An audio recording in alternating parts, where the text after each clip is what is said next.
Greetings with lovers everywhere. I'm E-Train and welcome to E-Train Talks. And today we have an extremely special guest. This author is just amazing. And of course, I love shining a light on the amazing authors in the middle grade and young adult world. And today I'm just unbelievably thrilled to be speaking with an absolute storytelling legend of both of the age groups. She's sold over 26 million books worldwide. That's a lot. And she's been honored with countless awards, including the Andre Norton Award, and she's also a Newbery honoree. Not to mention, her writing has been translated into over 30 different languages. She's known for capturing the hearts of her readers with a unique blend of magic, darkness, and incredible attention to detail. She is really an icon in the young adult and middle grade fantasy world. Okay, if you've not guessed who I'm talking to by now, sitting across from me virtually today is the one and only #1 New York Times best-selling author, Holly Black. Thank you so much for joining me, Holly. My goodness, thank you for that introduction. I don't know how I'm going to live up to it. Oh, thank you. And I'm just so thrilled you're here because I absolutely love your stories. And now let's get into the first question. Right, So, awesome. let's start off with a question about the Iron Trial, which you co-wrote with Cassandra Clare. So, I love the fact that in your story, The Iron Trial, our protagonist Cal's father, Alistair Hunt, is actually trying to prevent his son from joining the Magisterium. He does everything possible, even going so far as telling his son to purposefully fail the trials. And I've read a lot of middle grade books where parents have tried to deny their kids magic, but the father in this book seems to be doing it for a different reason than most. Not really to be cruel or evil, to protect not him, the son, rather, but the world. So why did you decide to go in that direction for your story? So, when we started working on these books, this was Cassie's first foray into middle grade. And we spent a lot of time talking about middle grade books that we both had loved. And, and there was one in particular that she brought up. It's Gordon Corman's I Want to Go Home! Exclamation point. This is, I don't know if you've ever read it, but it's a book about a kid who's sent to camp. He doesn't want to go to camp and he spends the whole book trying to go home. And she really she just remembered reading it and having it be like such a unusual position. And, we were coming into a situation where we knew there had been a lot of magic school books. Mhm. Obviously, Harry Potter loomed over all of them. And, there was even a question of like, can you still write magic school books at that time? And we were like, well, one thing that we want to do is really set things up differently so that, when people go into it, they have the sense of, okay, the pattern is different, even if we are, very, very familiar with magic school. Mhm. So we really wanted um, Cal to spend the beginning trying to flunk out of magic school, magic school tests in this case. Um, and we thought it'd be really funny for him to have things like have him do well by trying to do badly Mhm. and trying to come up with the like most ridiculous things he could do to flunk these tests and then the most ridiculous things that could happen as a result. Well, that is such a great answer, and it's so true. In the Iron Trial, Callum, he just does everything in his power to be like, there's no way possible you can let me into this school because I'm failing these tests, amazingly failing them, like failing in a good way somehow. How are you gonna let me in this school? I'm like your worst recruit. And then poof, he's in, and we have a long, amazing story from there that we have that all of you have to read. So my next question for you is about the Folk of the Air series, which is a very popular YA fantasy story series right now, with intricate tales filled with many themes and subplots. And some of these are romance, betrayal, power, magic, and LGBTQ plus themes, just to name a few. So what inspired you to write this series? And did you know from the start that it would be a series? I did, which is actually somewhat unusual for me. I have started many projects where I was like, it's just going to be one book, and then being like, okay, no, it's going to be 3 books, or it's going to be, but Cassie didn't let me do that with Iron Trial. She was like, we know exactly, we're going to plan it all 5 ahead of time. We're going to know what's in these books. But with the Book of the Air, I knew it was going to be a trilogy. I hadn't thought of The King of Elfhame, which is, sort of a novella and, a kind of, it's a separate story, but also it's a little bit of Carden's backstory. But I did know it would be 3. And I started with basically the prologue of the first book. Contains the premise for all of them. There are these 3 girls who are living in the human world. A guy comes to their door one day and claims to be the father of the eldest, and he is not human. He says that basically their mother ran off with their father, who are both human, but that that their mother is his wife, and things go bad, and he winds up killing both the mother and father and taking the 3 kids back to Elfhame with him. And so for Jude, who's the protagonist of that series, like, she's raised by, the murder of her parents, who also somehow becomes her dad, and in Fairy, and so everything kind of follows from that. Mm-hmm. Now that is a very attention-grabbing premise. I mean, wow. Now I want to just dive into the Folk of the Air series even more than I already did, which is a whole lot. So, wowzers. I don't know how you write something as incredible as that. Messed up, is that right? That's the right way to put it, yeah. So, as someone who's written for both middle grade and YA, what do you feel are the major differences between the two? Is there like a certain boundary or content that separates middle grade from YA? I think with middle grade, I think there's a lot about family and one's place in the family and one's identity in a family. Obviously there's a lot about friendship, but often, it is either that sort of early moving away into friendship, right? Or sometimes even first friendship. It's sort of the first moving out of the family, but also still a lot is centered, I think, on the family, and like how you fit into it, where you fit into it, what it means. Whereas I think of young adult as moving away from the family, often professionally to a certain extent, even though you're not necessarily getting a job, but you're often like learning skills that are going to be the thing you're good at, and you're picking a path. You're often also like much more engaged with your friends in a way where you often have a found family that is almost replacing your family. And you often are going into serious romantic relationships. You can have romance in middle grade, but it's going to be much less serious. Yeah.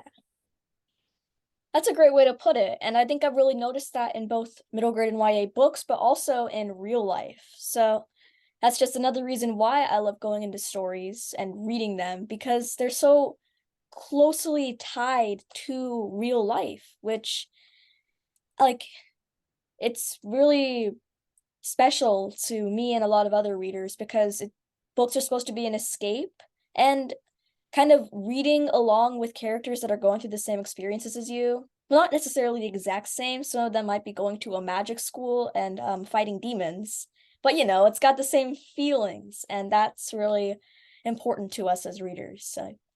Absolutely. I mean, I think about that when people talk about, for instance, Book of the Air. Like, we have in it a character who is kind of an assassin, kind of a like, she is certainly engaged in some brutal stuff. Like, she is engaged. She's also poisoning herself a little bit. She's doing Mithridism, so she can withstand poison, and all this stuff is really outside of, I hope, most people's common experience.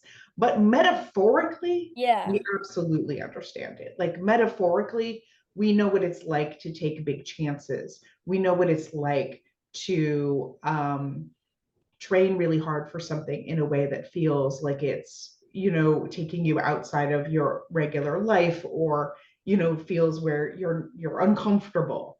Like, I think that what fantasy can do is it can talk about our own experiences slant, so Yeah. we can get at different aspects of them. Hmm. Yeah, absolutely. And I really noticed that in your YA and fantasy and also middle grade fantasy. And now I know you've written many, many, many books, but out of all of your stories, is there one that holds an extremely special place in your heart, and for what reason? I mean, I think it's always going to be my first book. So my Mhm. first book was Tide, a Modern Fairy Tale, and I didn't know how to write a book. When I started it, I have a lot of drafts of it that are a bunch of elves sitting around drinking coffee, experiencing ennui. I had no idea how to like get them up and go on an adventure. I had early drafts where I thought, wouldn't it be great if there was like a call to a quest, but then they just didn't go? Like, wouldn't that be really cool and revolutionary? No, it's terrible, terrible. But I didn't know. Like, I was Yeah. really feeling my way through story, and I remember getting to the end of the last draft, because I would like write forward and go back and delete it, and then go back and write again and then delete it. And I got to the end and thought, this feels like the ending of a book. I think this is a book. Um, and I don't think anything was ever that hard again. But it's such a special place in my heart because, it meant so much to me to actually like finish it and make it the book I wanted it to be. Mhm. And that's a wonderful answer because, the first book is really what leads to, the 20, 30, or maybe just another book that you're going to write in the future. And it's got to hold like some special place in your heart. It's where it all started. And to me, like I thought my goal was to like write a book and get it published. Hmm. And truly I was like, wait, more books? I guess I Yeah. could. But like it didn't occur. It seemed like such a big goal. Hmm. I like really was stunned at the thought of like, wait, I have to do that again. If I want to keep doing this, I guess I do. Yeah. You got to keep on going, but I get it It gets easier, I guess. definitely gets easier. You can, I think you wind up challenging yourself in new ways. Hmm. And I think every book is hard. But I think even just knowing how you got through the last one, or that you got through the last one, right, is a huge boon to believing you could get through the next one. Hmm. That is such a great answer. And a fun fact for those of you listening or watching. So I had the honor of actually meeting Holly in person back in March when we were both at the Teen Author Boot Camp in Provo, Utah. I was a person in the background listening, and she was the one who had the awesome keynote presentation. And she was also featured on an author question answer panel with Nick Brooks. So I'm just curious to know how you got involved with Teen Author Bootcamp in the first place, and had you participated in any previous Teen Author Bootcamp events prior to the 2023 event? So I got involved basically just by being asked. And I love doing writing education Mhm. stuff. I had never done Teen Author Bootcamp before, but I have done.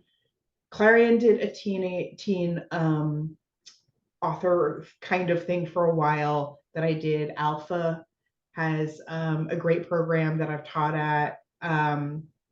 There's a bunch of programs specifically for teenagers. UMass has one close by here, and I've done a bunch of those. So Mhm. not this, but it is something I really care a lot about. When I was between eighth grade and ninth grade, I spent a summer at Rutgers at a writing camp, and it really like it changed my life. Like it fully changed the person I wanted to be, the person I thought I could be. It made such a difference for me, a kid who didn't know a lot of people who were writers or creative people. um, Outside, my mom was a painter, but like I didn't know a lot of people who were really passionate about writing, who were passionate about like, science fiction and fantasy even. And so, I just think of that as being the thing that made me want to go to college and like made me not wind up in some bad situations that other people I knew did get into. And I always want to participate in those kinds of things. Well, that is so sweet. Such a sweet answer. And these events like Teen Author Boot Camp, they're not just learning opportunities for the aspiring authors who are attending, but it's also a memory that they'll never forget and will stay with them, as you said. So it was so wonderful to meet you, and also to all the kids. I heard all of them saying, like, Holly Black is absolutely amazing. Oh, I really loved being there. I loved doing it. I went in and did some of the workshops. They were really Yeah, fun. It really is such a good event. Have you been going now for a while?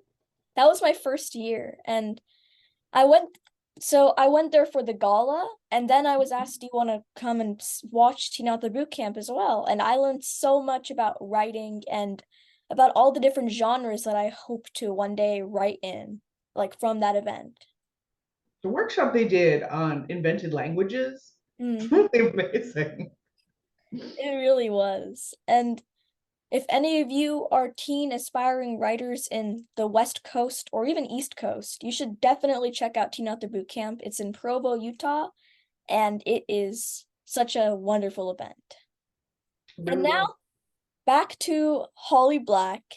So let's talk a bit about the Spiderwick Chronicles, which was actually turned into a Disney Plus original series.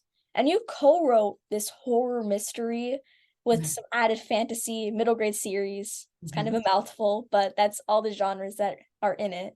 It was published in 2002. It's actually your second book that you ever wrote. I mean, you probably wrote a lot more books, but the second book that you published.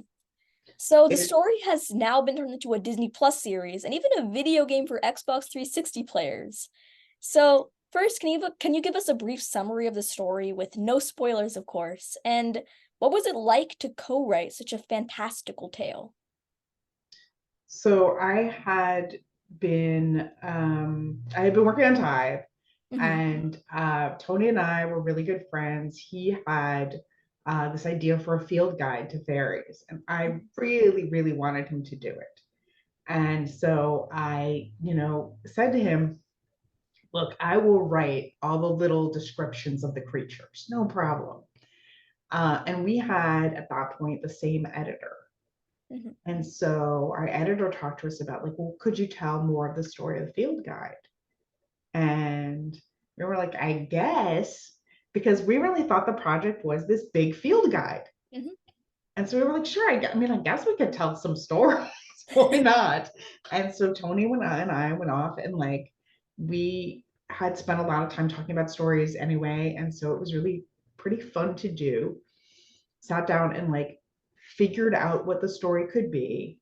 And then I went off and wrote, and he went off and drew.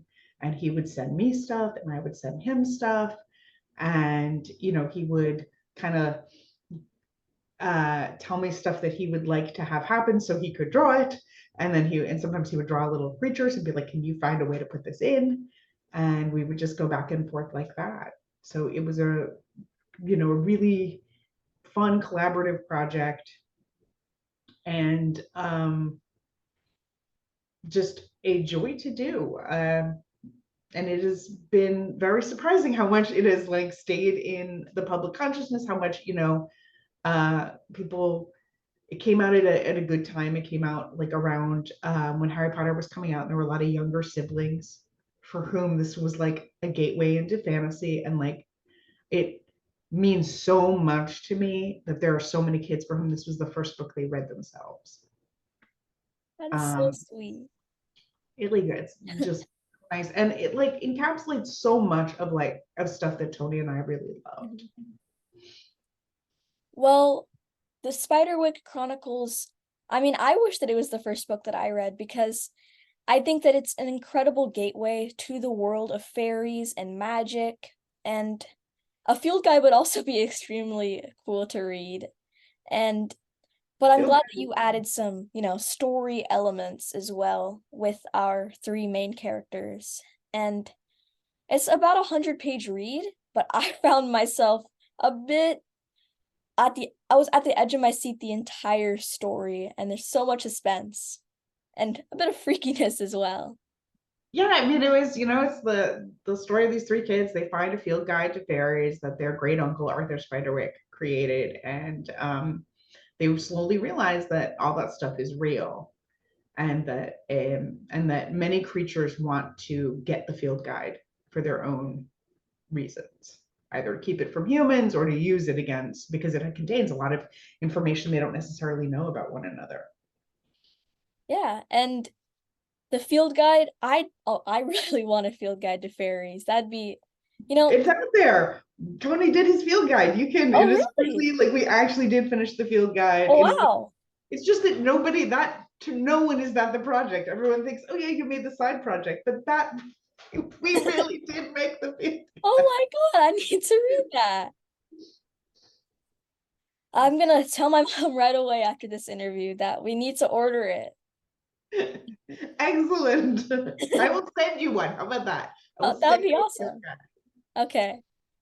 And now my next question for you is, well, many of your young adult stories are all about the world of fairies. So, what about the lore behind these creatures keeps you writing about them and intrigued and interested about their backstories? So one of the things that I really love about fairies is that, when you think about a werewolf or a vampire or so many other creatures, they were human, Mm-hmm, right? Or they are human in some sense, but fairies were never human. They are not us. And they have a different moral system. mm-hmm, And that really fascinates me.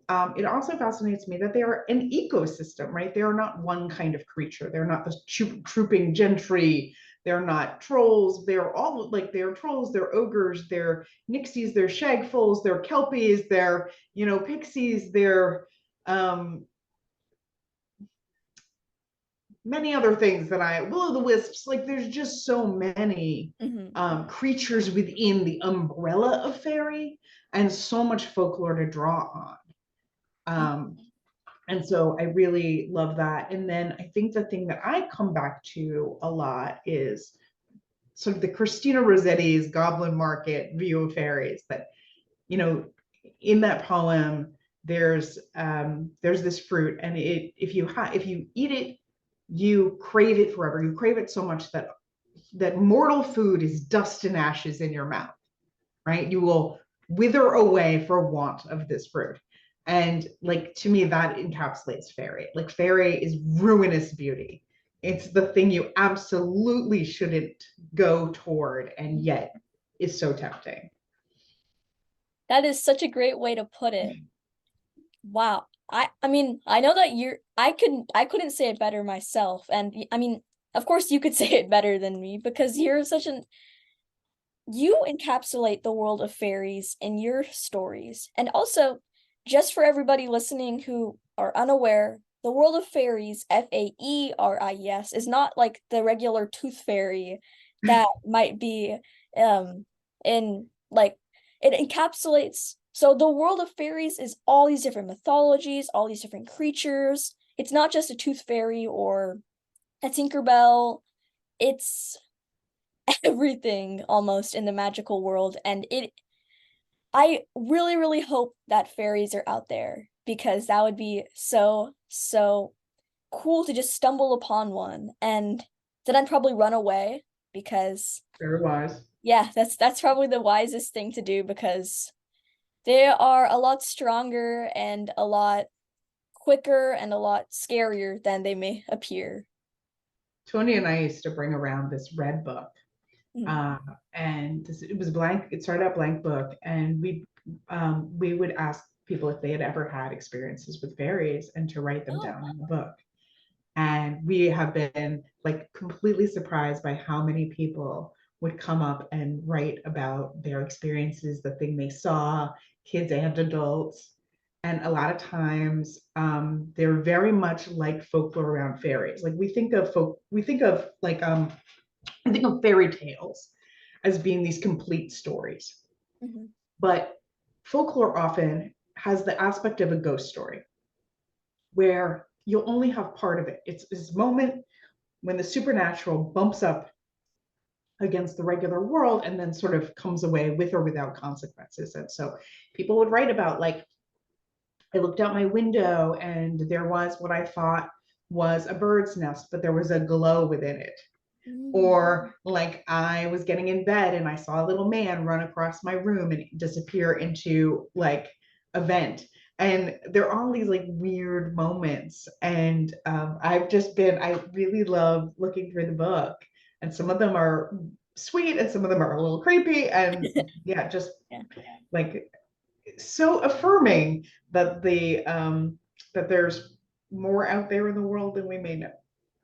Well, I hope so. And also, maybe don't. Um, but yeah, carry your that actually sounds like a super fabulous and fun idea to carry around that red book and have all these people write down their stories, and then maybe that's inspiration for some of yours. Maybe. So my next question for you is, well, for starters, I have to say all of your stories have such amazing and eye-catching art, from your Mm. book covers to the magical illustrations inside and outside of the story. It's like a spell is cast upon you, and I'm just looking at them right here just to take it in. Wowzers. So, how do you go about finding cover artists and interior illustrators for your stories? Because you have the world of fairies inside of it, and people might not necessarily, not all artists might know about that world.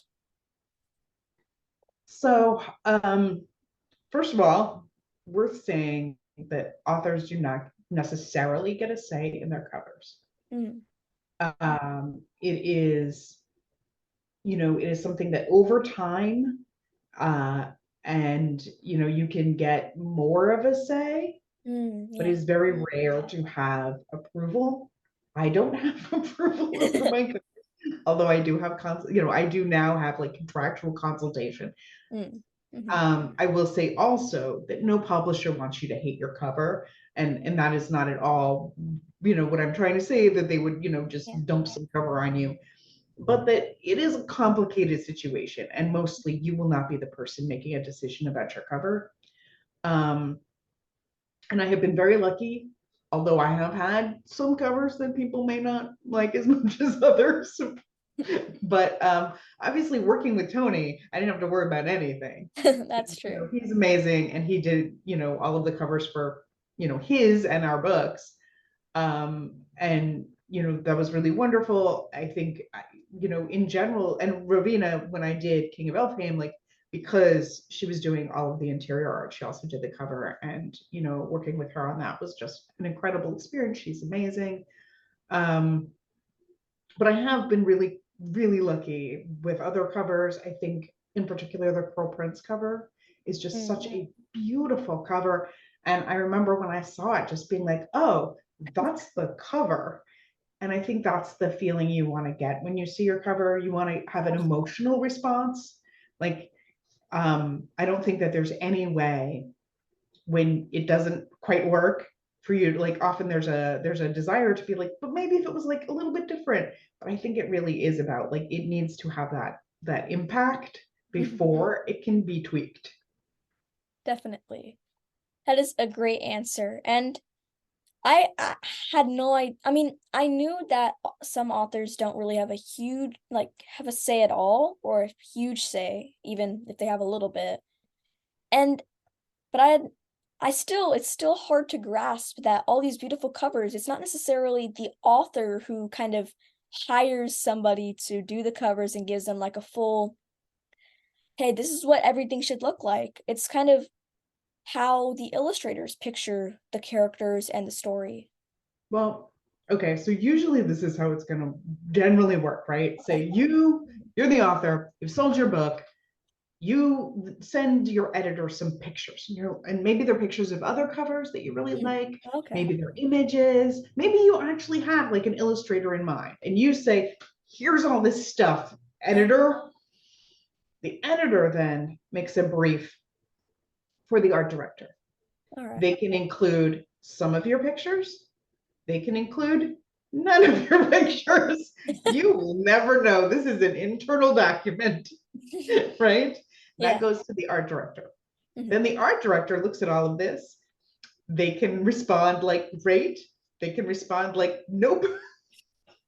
And then they can reach out to, and then they reach out to somebody in their stable of artists, either in-house or out of house, and send them, again, some kind of brief.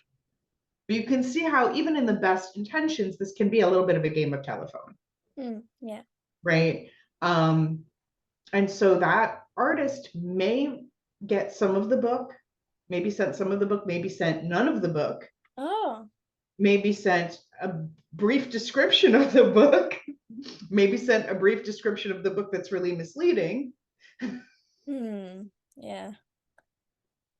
And then kind of what you want. And so you really wind up with a wide variety of responses based on who everybody is, how everybody sees this, where the market is, because you may, as an author, be like, I really love this kind of particular design. And the art director may say, that particular design is really old fashioned. And like, that's not where we are now as a market. Mhm. We need to go this way. And like, they may be totally right. I had an idea for the cover of Pearl Prince to put a throne on it. It looked terrible. Their idea was better. Like, I am not saying in any way that that we as authors are always right. Mhm. And I I mean, I'm not gonna be I should also, I mean, I know some authors are, some of their art is, I've had one person come on and say that their art looks like chicken scratch, so they did not want any illustrate, like, they would not give any advice to the illustrators. They just said, "You do you," you know? Mm-hmm. So, Yeah, I mean, and I think most of us have a sense of aesthetic. I think the thing that yeah. you want in a cover, most of all, beyond everything else, you want the cover to represent what's inside.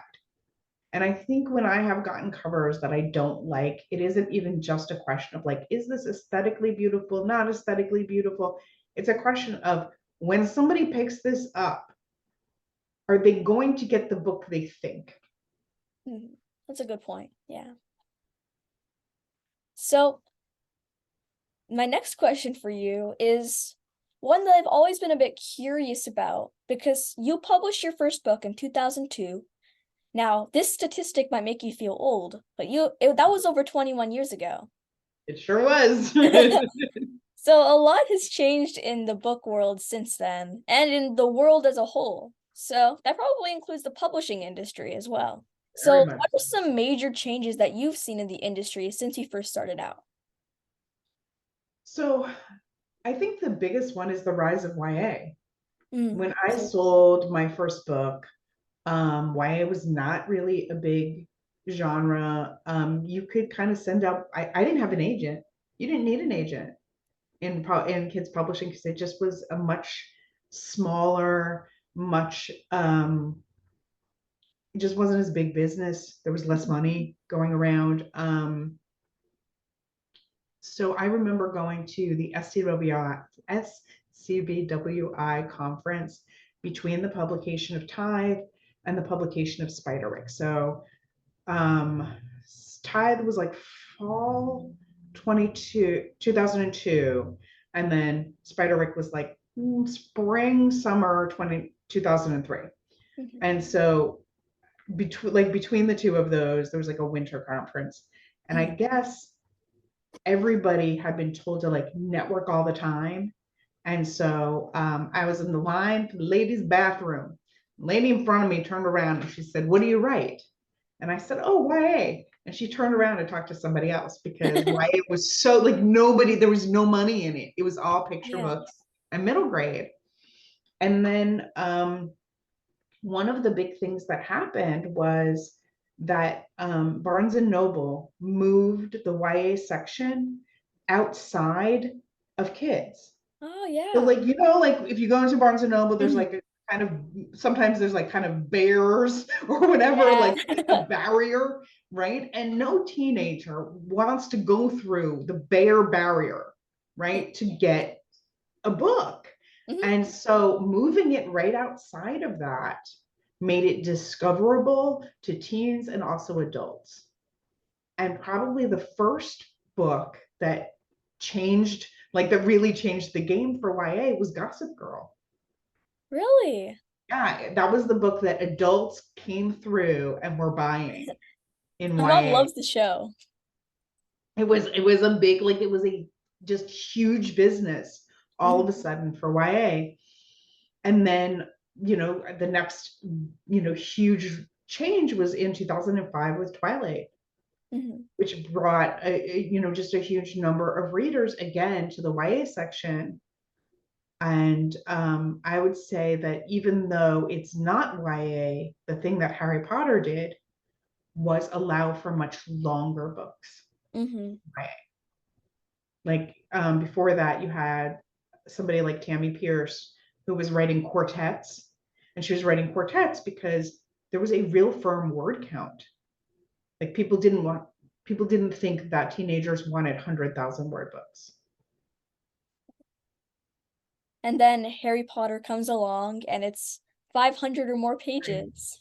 Right, for younger kids than Yeah. YA. So, all of a sudden you have this big boom of like, okay, how about some big books? Yeah. And I love your point about how teenagers don't want to go through the bear barriers because at my Barnes and Noble, there's all these characters from picture books and fairy tales all Right. along the walls. And then I mean at the moment I may still go in there, but if I'm a teenager, I would go like no. So that's definitely a great point that you brought to the table because now YA are in its own section and it's not as bright and happy cheery, but I mean the books are still awesome. Right, it's right in the and so it's very discoverable by teenagers and adults, which Yeah. also changed the industry also in Mhm. complicated ways, and ways that I think YA is still trying to figure out what to do with, because a lot of adults read YA. And yay, I mean, as a YA reader, please come read my books, stay with me. But it also means like people are still trying to figure out like who are these books exactly for? What is YA? It's definitely shifted in terms of age upward. Mhm. So what is your definition of YA? Like what is the age range? Like or what actually since adults read it, when does it start? Like at what age? And I think that it's so dependent on every reader, right? Mhm. That's a Um, I think, and it depends on the kind of YA too. Like you have some YA that is meant to be younger and is, more accessible for a younger reader, and then you have some YA that's more inaccessible. But I mean, I when I was a kid, I read YA, but there wasn't very much of it, and so I read adult books from probably the time I was in, seventh and eighth grade, like along the same lines, and you just ran into some stuff and some Yeah. stuff happened in those books, and you made of it what you would. um in some cases I think you just read past it, like I don't know what's going on here, but whatever. Mhm. And in other cases you were like, okay, well I guess I learned a thing. Yeah. And I have a tendency to think that kids can read around stuff, and if they're reading YA and they're like, oh, this is a little weird for me, that they can put it down. And Yeah. I hope they will. That's such a great point that you bring up. And I love your answer as well. So Thank you. yeah, you're welcome. And my next question for you is, I mean, you've written many, many, many books about all these different kinds of fairies and fantasy. You've written for Disney, everything kind of. But, you know, even if you write everything, there's still something out there. So, are there any topics or themes that you've not yet included in any of your books that you hope to one day write about? um So one thing I really at some point would like to do, I think, is so there's a lot of books about werewolves in which the werewolf is somehow equated with like blue collar, like Yeah. salt of the earth, Hmm. people. And I would really love to write a fancy werewolf. I don't Hmm. understand why vampires are constantly aristocrats and werewolves are constantly like lay people.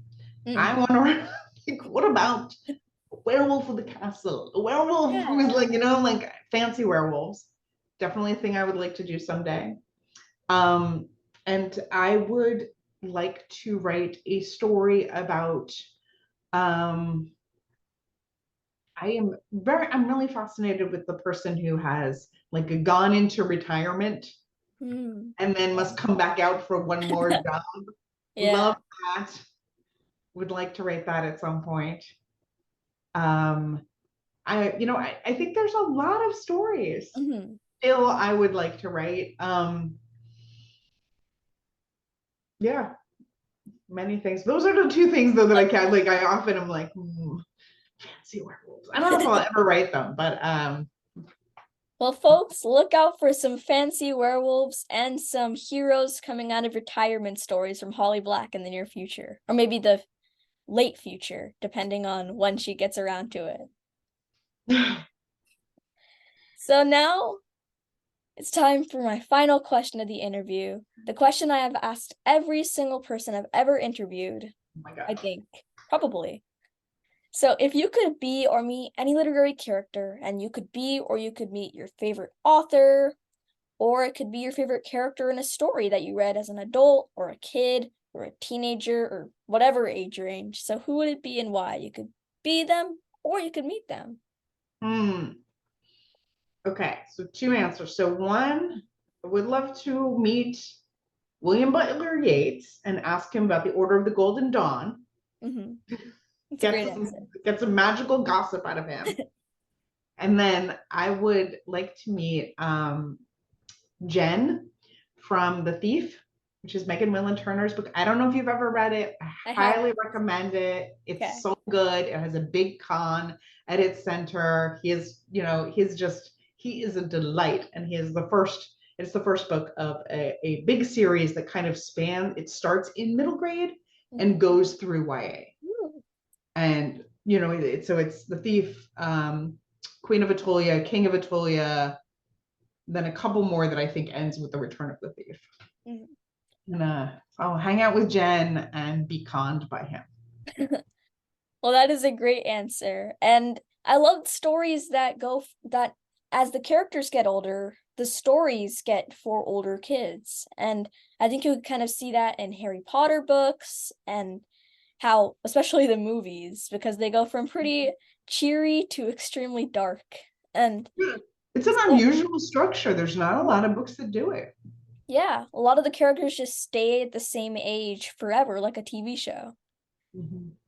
I mean, how is Bart Simpson still 10 years old in The Simpsons? I mean, it's been 30 years. He lives in the eternal now. Yeah, that's one way to put it, definitely. So those are two great recommendations, and I have to get to reading The Thief. Brilliant. So I'll get right to it. And all of you, you need to get right to reading Holly Black's stories because her answers, as you could tell, are absolutely they're thoughtful, they're intriguing, and they're epic, just like her stories. So you can see how those epic stories kind of come to shape because you need to have a pretty cool author to have some pretty cool books. So I know that everyone watching is thrilled that they were able to learn some more about your writing journey, including me. And I cannot wait to discover more of your stories and see what you write next. Thank you so much for having me. Thanks for all the hype. So appreciated. Always a delight to talk to you. Well, it's a delight to talk to you as well. And for those of you watching who want to learn more about Holly, you can follow her on her website, and I'll put that in the description. And you can also follow her on social media. She's extremely active on Instagram And there you can find some really cool pictures, some sneak peeks, and a whole lot more. And also, there's a lot of stuff on Etsy, like kind of pieces created by fans of Holly Black that, like, there's collectible items. You gotta check it out. So, it's been a fantastic day here on E-Train Talks. I'm sorry it has to end. And if you enjoyed learning about Holly as much as I did and want to watch more future interviews, be sure to check out more of the interviews on E-Train Talks. And also, Holly has, you can just look it up online. There's some more interviews with Holly Black that you can definitely check out, and you'll learn a lot more about her. So, yeah, stay safe, keep reading. That's the end of this very long extra, and I'll see you in the next one. Bye.